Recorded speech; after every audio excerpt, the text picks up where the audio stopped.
ऐसे न मुझे तुम देखो, जीएसटी लगा दूंगा, पैसे भी चुरा लूंगा तुमसे और टैक्स भी लगा दूंगा। ऐसे न मुझे तुम देखो, जीएसटी लगा दूंगा, पैसे भी चुरा लूंगा तुमसे और टैक्स भी लगा दूंगा। हम्म हम्म सोशल मीडिया से मैंने अंधभक्त बनाया है, डेटा फ्री करवा कर फिर उनमें उलझाया है। नहीं दूंगा रोजगार तुम्हें, शमशान पहुंचाऊंगा, पैसे भी चुरा लूंगा तुमसे और टैक्स भी लगा दूंगा। मोदी हम तो लुट गए तेरे राज में, जाने तुझको शर्म कब होगी। 15 लाख का वादा करके वोट बैंक को लूटा, नोट बंद करवा कर लाइन में लगवा कर कूटा है रे मोदी। हम तो लुट गए तेरे राज में, जाने तुझको शर्म कब होगी। कर्नाटक कौन जीत रहा है ये तो सुधीर चौधरी ने बता दिया 2-3 दिन पहले। आप नहीं देखे? ब्लैक एंड व्हाइट में बता रहा है कि कर्नाटक की जनता जो है अपने घर परिवार को देख करके कांग्रेस को वोट किया। नमस्कार, मैं आपके साथ औरंगजेब। हमारे साथ बातचीत करने के लिए कलीम शेख हैं जो लगातार जंतर मंतर से वायरल हैं। जिस तरीके से राहुल गांधी की जो है 2 साल की सज़ा, उसके बाद सदस्यता गायब होने के बाद जो है अब कहा यह जा रहा है कि जो उनको सज़ा सुनाने वाले जज थे उनका जो है प्रमोशन हो गया है। तो ये पूरा मामला आपने देखा होगा, सुना होगा, पढ़ा होगा। पूरे मामले को किस तरीके से देख रहे हैं? मैं पूरे मामले को इस तरीके से देख रहा हूँ कि कांग्रेस और बीजेपी में कोई कंपैरिजन नहीं है। फर्स्ट ऑफ ऑल, प्रधानमंत्री बनाम राहुल गांधी में भी कोई जमीन आसमान का फर्क है। राहुल गांधी जो है एक सभ्य नेता है, बहुत सभ्य नेता है, और आप भी जानते हो, मीडिया से हो।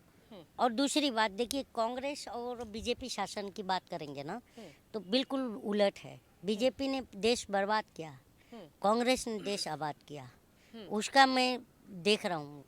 देखिए, मैं अटल बिहारी वाजपेयी का फैन भी हूँ, लेकिन उनकी जो पेंशन ख़त्म करने वाली जो नीति थी उसमें मुझे ज़्यादा बुराई नहीं लगी थी। ठीक है, हो सकता है भाई, जो इतना साल, अगर 50 साल आप काम किए, आपने जो भी पीएफ वगैरह जमा हो ले लिए, चलो देश हित में अपना अगर ये जा रहा है कोई दिक्कत नहीं है। लेकिन ये जो सरकार है इसकी नीतियाँ गलत लगी। इसने तो सारा इंस्टीट्यूशन उठा करके दे दिया। जितने भी पीएसयू जो पहले की सरकार ने लगाई थी, इस सरकार में एक भी पीएसयू नहीं है लगा हुआ, फर्स्ट ऑफ ऑल। और कांग्रेस एक लोकतांत्रिक पार्टी है और इसमें कुछ ऐसा नहीं दिखता। कांग्रेस एक लोकतांत्रिक पार्टी भी इसलिए भी मैं कहता हूँ क्योंकि आप देखिए कि कांग्रेस के टाइम पर और अभी के टाइम पर बहुत ज़मीन आसमान का फ़र्क है। अब बताइए, अगर कोई अन्ना हज़ारे इस सरकार में वैसा आंदोलन खड़ा कर दे तो हो पाएगा क्या? एज अ मीडिया आप बताइए, हो पाएगा? पॉसिबल ही नहीं है। जब अग्निवीर लाए, और जनता का अधिकार है विरोध करना, तुम्हारे बिल को पसंद करना ना करना ये जनता के ऊपर डिपेंड करता है, क्योंकि ये लोकतंत्र है। आप जबरदस्ती कानून थोप नहीं सकते जनता पर। जनता, ठीक है ना? तो जब जनता ने अग्निवीर ना बोल दिया तो आपने उसको भी जबरदस्ती किया। लेकिन यहाँ पर सवाल ये है, जिस तरीके से राहुल गांधी को, लेकिन मैं वही कह रहा हूँ कि अगर मान लीजिए कांग्रेस लोकतांत्रिक पार्टी ना होती तो जो आदमी कह रहा है कि मैं चाय वाला था, वो चाय वाला प्राइम मिनिस्टर बन पाता। अगर कांग्रेस भी इन्हीं की तरह 10 साल अगर अपना शासन चला ली होती तो उसको, कांग्रेस को 100 साल कोई भारत से नहीं पसंद किया, चुना उनको। लोगों की बात छोड़ दो, लोगों ने तो इनको भी नहीं पसंद नहीं है। लेकिन ये जीत के कैसे आ रहे हैं मुझे नहीं पता। 19 के चुनाव में आप यूट्यूब पर देख लीजिए कि इनके नेताओं को दौड़ा दौड़ा कर गांव में घुसने नहीं दिया जा रहा था, फिर भी चुनाव जीत गए। तो आप सीधे सीधे कह रहे हैं कहीं ना कहीं गड़बड़ी हुई है। गड़बड़ी की बात नहीं कर रहा हूँ, गड़बड़ी की बात नहीं कर रहा हूँ। मैं इसलिए भी नहीं कर रहा हूँ कि कांग्रेस की मैं बात कर रहा हूँ, गड़बड़ी की बात मैंने कभी नहीं किया। मैं यही कह रहा हूँ कि बीजेपी पर जो आरोप लगा रहा है कि बीजेपी ईवीएम टैंपरिंग करके चुनाव जीत रही है, इस बात को मैं नहीं मानता।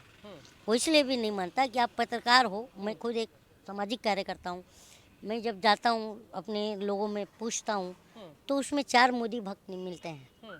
और आप भी चले जाइए, 10 को पकड़िएगा तो मोदी मैजिक चला है। 4 मोदी सपोर्टर मिलेंगे। तो कितना परसेंट वोट शेयर हो गया मुझे आप बताइए? 40%। तो सरकार कौन बनाएगा? अब विपक्ष लड़ नहीं पा रहा तो आरोप लगा दे रहा है। विपक्ष जो है एकजुट नहीं है। एकजुट नहीं है। और इस तरह की देखिए, इस तरह की विपक्ष विपक्ष को भी तीतर बितर जानबूझ करके किया गया है। और मुझे लग रहा है कि 24 में अगर विपक्ष ना एक हुआ तो भी ये चुनाव जो है बहुत टफ होगा 24 का, क्योंकि जनता बनाम सत्ता होगा। लेकिन कर्नाटक में कहा जा रहा है कि वहाँ जो है कांग्रेस की सरकार बनती हुई दिख रही है, तो आप कांग्रेस एक पहला ऐसा राज्य है जो कल आपको 2-3 बजे साबित कर देगा कि वहाँ से इनका पहला नाटक खत्म। बीजेपी का नाटक खत्म। कौन जीत रहा है कर्नाटक? कर्नाटक कौन जीत रहा है ये तो सुधीर चौधरी ने बता दिया 2-3 दिन पहले। आप नहीं देखे? ब्लैक एंड व्हाइट में बता रहा है कि कर्नाटक की जनता जो है अपने घर परिवार को देख करके कांग्रेस को वोट किया, अपना रोजगार देख करके कांग्रेस को वोट किया। वो लाइवली बता रहा है भाई। हाँ, तो अब इसको क्या आप कहेंगे? एग्री करते हैं सुधीर चौधरी की बात से? हाँ हाँ, आज पहली बार ये 2-3 दिनों में मतलब जब से मैं न्यूज़ चैनल देख रहा हूँ मैंने पहली बार सुधीर चौधरी को सच बोलते हुए देखा। हाँ, पहली बार सच बोल पहली रहे हैं। बार पहली लेकिन बार। ईमानदार पत्रकार हैं कैसे? ईमानदार तो वो तिहाड़ जेल में जा गए थे क्या, किस लिए? वहाँ पर क्या चने उगाने का गए थे क्या? तो ईमानदारी पत्रकारिता में जो बोल रहे हैं ना अब बची नहीं है। नंबर 1 शो है उनका, लोग पसंद करते हैं। कौन? सुधीर चौधरी। डिसलाइक देखिएगा ज़रा जाके। हाँ। हाँ, और वो कमेंट में देखिएगा। तो आपको लगता है कि दावा कर रहे हैं कि कर्नाटक में जो है राहुल गांधी? अरे देखिए, इस देश में ऐसे भी पत्रकार हैं जो जबरदस्ती चिल्ला चिल्ला के बोलते पूछता है भारत। और ये अगर सच में अगर बूम आपकी तरह बूम लेकर के अगर हम जनता के बीच में आएंगे तो उनको समझ में आ जाएगा कि उन पर थूकता है भारत। मेरे पास राइट्स है कि मैं प्रधानमंत्री से सवाल करूं, क्योंकि प्रधानमंत्री पूरे देश के प्रधानमंत्री हैं, ठीक है ना? तो हम सवाल करने कहाँ चले जाएं? युगांडा, रवांडा नहीं जा सकते। भारतीय है, हम भारत के प्रधानमंत्री से सवाल करेंगे। वोट मैंने दिया है वोट प्रधानमंत्री को 14 में। एज पर आप चुनाव आयोग निकलवा लीजिए डेटा। आपने मोदी को वोट किया? हाँ जी, मोदी को नहीं, शिवसेना बीजेपी को। हाँ। शिवसेना हाँ, को। वही। तो क्योंकि हमारे जो 24 लोकसभा कल्याण में आता है, 24 कल्याण लोकसभा में मैं आता हूँ, तो वहाँ पर जो है कि अलायंस की ये थी, तो बीजेपी और शिवसेना। तो मैंने शिवसेना को ही वोट किया। हमारे जो सांसद हैं श्रीकांत शिंदे हैं, जो अभी प्रेजेंट हमारे मुख्यमंत्री के बेटे हैं, ठीक है ना? तो ऐसा नहीं है, उनको भी मैं मतलब ये वोट किया था उन्हीं को। तो मैंने उनको जान करके वोट नहीं किया, तो वो तो फर्स्ट टाइम अपने है। शब्दों में जिस तरीके से आप गाते हैं, कल रिजल्ट आ रहा है, देखिए, मैं रिजल्ट आ रहा है ना, उसको लेकर कुछ मैं आपको बता रहा हूँ, मैंने बताया हूँ, अभी उस पर कुछ नहीं कहूँगा। कल 2-3 बजे के बाद अगर आपके पास टाइम होगा आप आ जाइएगा, आपको कर्नाटक चुनाव पर मिलेगा। ये है मेरा सवाल। देखिए, सच क्या होता है? सच जो है लोगों को बहुत कड़वा लगता है। अगर आप हो, मैं हूँ, आपको कोई झूठ बोले तो आप खुद कहते हो यार मुझे सच सुनना पसंद है, और जब आप बोलते हो तो आपके कानों को सच मतलब बहुत मज़ा आता है। बस यही चल रहा है देश के अंदर। हाँ। चलिए, एक बार दर्शकों को सुना दीजिए जो आपने लिखा है, जो आप मैं अपनी समस्या लिखा हूँ, और मैं ये बार बार पूछ रहा हूँ कि भाई मैं लूट गया हूँ तुम्हारे राज में।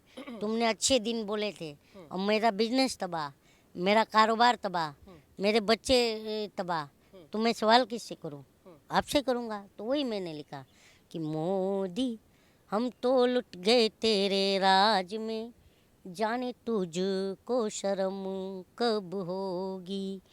15 लाख का वादा करके वोट बैंक को लूटा, नोट बंद करवा कर लाइन में लगवा कर कूटा है रे मोदी। हम तो लुट गए तेरे राज में, जाने तुझको शर्म कब होगी। और आगे कहता हूँ कि जो ये मन की बात कह रहे हैं, इनका अभी 1.25 मन की बात हो गई, लेकिन मैं तो उसको मन की बकवास मानता हूँ, लेकिन एक भी मैंने मन की बात अब तक सुनी नहीं। तो उस पर भी मैंने लिखा कि मन की बातें बहुत हो चुकी, करो काम की बातें, कब तक देते रहोगे हमको जुमलों की सौगातें। हाय रे मोदी हम तो लुट गए तेरे राज में, जाने तुझको शर्म कब होगी। ये मैं मेरा अपना सवाल कर रहा हूँ। और इस देश की सारी जो जनता है 142 करोड़ 87 लाख को मैं ये कहता हूँ कि आप आपका प्रधानमंत्री भले कोई भी हो, कांग्रेस का हो, बीजेपी का हो, किसी भी दल का हो, लेकिन जब हम पोलिंग बूथ से वोट देकर निकलते हैं तो हम जनता को ही विपक्ष की भूमिका में आना पड़ेगा। तब हमारे बच्चों की जो बुनियादी सुविधाएं हैं तब वो बराबर मिलेंगी। अदरवाइज आज अगर हम ना जागें तो हमारी आने वाली जो नस्लें, जो हमारे बच्चे हैं, ये हमें नींद से जगा कर और लात मार कर पूछेंगी कि तुम्हारा हमारे भविष्य जब लूटा जा रहा था तो तुम क्या कर रहे थे, तो हमारे पास जवाब नहीं होगा। कि मोदी जी एक समिट में थे कहीं कार्यक्रम में, तो उन्होंने कहा कि मेरे देश के जो व्यापारी होते हैं ये सेना से भी ज़्यादा साहसी होते हैं। तो व्यापारी एकदम खुश देश का, और दबा करके मोदी जी को वोट दे दिया।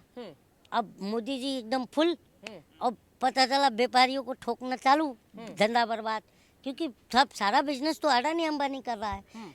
तो अब जो छोटे दुकानदार, स्लम मीडियम बिजनेस जो है वो तो तबाह है। तो वो लोग अब देख रहे हैं कि मोदी जी कुछ 1,50,000 करोड़ का एक बूस्टर पैकेज दे दें ताकि देश का एक जो छोटा जो बाजार है वो फिर मतलब बूस्ट हो जाए। तो ऐसा देख रहा है कि मोदी जी हमारी मदद कीजिए। तो मोदी जी कह रहे हैं, रिप्लाई कर रहे हैं किसको, व्यापारियों को, कि ऐसे न मुझे तुम देखो, GST लगा दूंगा, पैसे भी चुरा लूंगा तुमसे और टैक्स भी लगा दूंगा। ऐसे न मुझे तुम देखो, GST लगा दूंगा, पैसे भी चुरा लूंगा तुमसे और टैक्स भी लगा दूंगा। सोशल मीडिया से मैंने अंधभक्त बनाया है, डेटा फ्री करवा कर फिर उनमें उलझाया है। नहीं दूंगा रोजगार तुम्हें, शमशान पहुँचाऊंगा, पैसे भी चुरा लूंगा तुमसे और टैक्स भी लगा दूंगा। मैं ये बात क्यों कह रहा हूँ कि शमशान पहुँचा दूंगा, क्योंकि ये शमशान और कब्रिस्तान की राजनीति कर रहे हैं, जबकि हमारे देश में ये नहीं होना चाहिए यार।